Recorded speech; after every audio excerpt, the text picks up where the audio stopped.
What do I really want from life? For the past 7 years, I've been a full-time mom, and I love it. I really, really do. Wil je dat ik eens sta op? Oatmeal met snottebellen. Ja, pak hem. But I also love being a professional tennis player. Clijsters lets the emotions run free. And honestly, I miss that feeling. So, what if I tried to do both? Hey guys, welcome back to my channel. So last video I had hinted that despite the fact that the US Open is over, I kind of want to keep things going. I don't really need a Grand Slam as an excuse to do videos. There's stuff going on in the tennis world year-round, so I wanted to just do kind of like a weekly digest of what's going on and what I think is noteworthy. So I would like to start out talking about something that I find extremely exciting, which is the return of a legendary player back to the tour.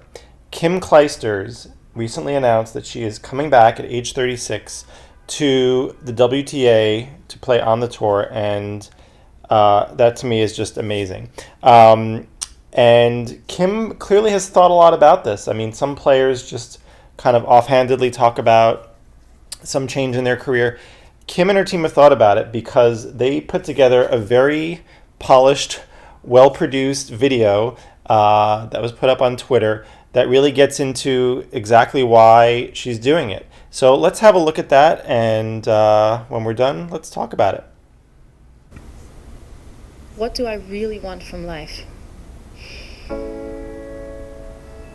For the past 7 years, I've been a full-time mom, and I love it. I really, really do. Wil je dat ik eens sta op? Oatmeal met snottebellen. Ja, pak hem. But I also love being a professional tennis player. Kim Clijsters lets the emotions run free. And honestly, I miss that feeling. So, what if I tried to do both? Are you thinking about a comeback, Kim, by any chance? Could I be a loving mom to my 3 kids and the best tennis player I can possibly be? Let's do this. Let's come back one more time. See you in 2020.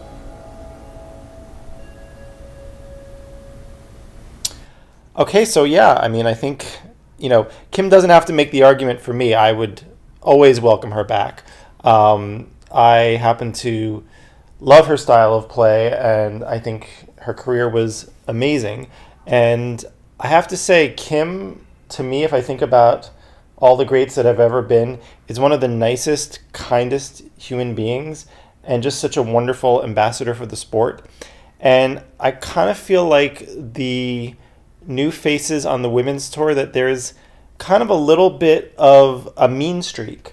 And please don't take that as something sexist. I think both the men and the women could use sort of a kinder, gentler attitude, but I think there are some new players. I'm just going to call them out by name: Sophia Kenin, Danielle Collins, who are just, kind of not really nice people, and, sort of take it beyond just being competitive. They're just kind of sour, and you see some gamesmanship, and it's almost like they're uncomfortable just shaking an opponent's hand and saying nice match.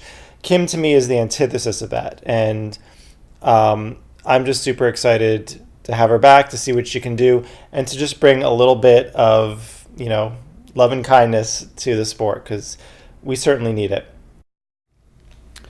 And one other thing that really deserves mentioning is, in addition to Kim's amazing career and in addition to her just wonderful sportsmanship, let's not forget that Kim went into retirement to have a family and came back after having a child, and within a handful of tournaments won the US Open. So while Serena has been struggling since motherhood and has gotten to 4 finals without crossing the finish line, Kim Clijsters was able to win, I believe, 3 of her 4 majors after having children. So that is a pretty stunning achievement and something that definitely earned my respect. Okay, so moving on, it's funny, I was looking at the calendar, and I'm used to there being some sort of minor, lesser known tournaments right after the Grand Slams. You sort of need to give the lower ranked players who either weren't at the Grand Slams or went out early a chance to earn a living, pick up points, pick up money. But I was very surprised to see that there is a pretty high-level event going on in China in Zhengzhou on the women's side.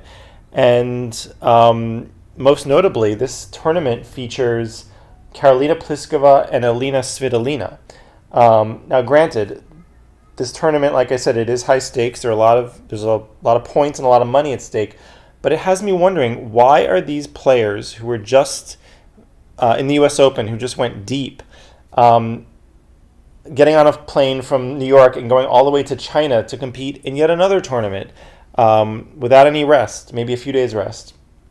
And I think I have an idea. So Svitolina, even though she is currently ranked number 3 in the world, if you look at the race to the year-end finals, she's actually outside of the top 8. And as you may know, it's the top 8 players who advance to these year-end finals, where they then play out a round robin and a semifinal and a final, and there's a lot of money on the table and a lot of bragging rights. So I have to believe that Svitolina, after having played a lot of tennis at the U.S. Open, who is probably pretty tired, is thinking about that year-end championship because, yes, she's an elite athlete, but I think it's crazy to play that much tennis in that short a period of time. But hey, it's her career. She can do what she likes, but that's just my 2 cents. And finally, we have the news about Naomi Osaka splitting up with her coach, Jermaine Jenkins. The two had been together for 6 months, really with not a whole lot to show for it. Ever since Naomi won her 2 majors, she hasn't even made it to another final in any tournament. And I have to say, I'm a little confused by Naomi. She had a really great sort of winning formula with Sasha Bajin. He helped her to win 2 back-to-back majors. And then sort of out of nowhere, she fires him and explains that, the relationship was not great and that what she really wants is people she can just feel at ease with and have a good time with. And, I have an issue with that. I think coaches are not there to be your friends. They're there to bring out the best in you, to push you, to motivate you, to maybe sort of push you beyond your comfort level. And that might even mean being a bit of a drill sergeant. But, if you have someone who's kind of taking you to the heights of success, I don't understand why you would get rid of them. And then if you claim, well, it's not about that, it's about being in a friendly, sort of nurturing environment, well, okay, you tried that with Jenkins and that didn't work and you got rid of him. So I think Naomi is going to have to find a balance. She's not alone in this sort of type of behavior.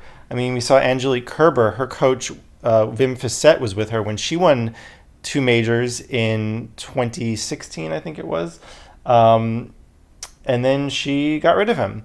So, nobody knows what goes on behind closed doors. There could be other things we don't understand, but, to win a major, it's such an elusive thing, and you have to give a lot of the credit for that to your team and your coach. So I would say whatever little interpersonal things are happening that are maybe not the best, I would look past it.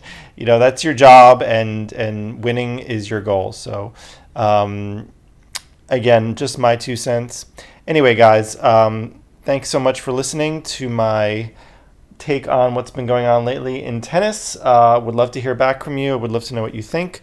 If you like what you've heard, please give a thumbs up. And if you're not already subscribed, please do. Until the next time, take care.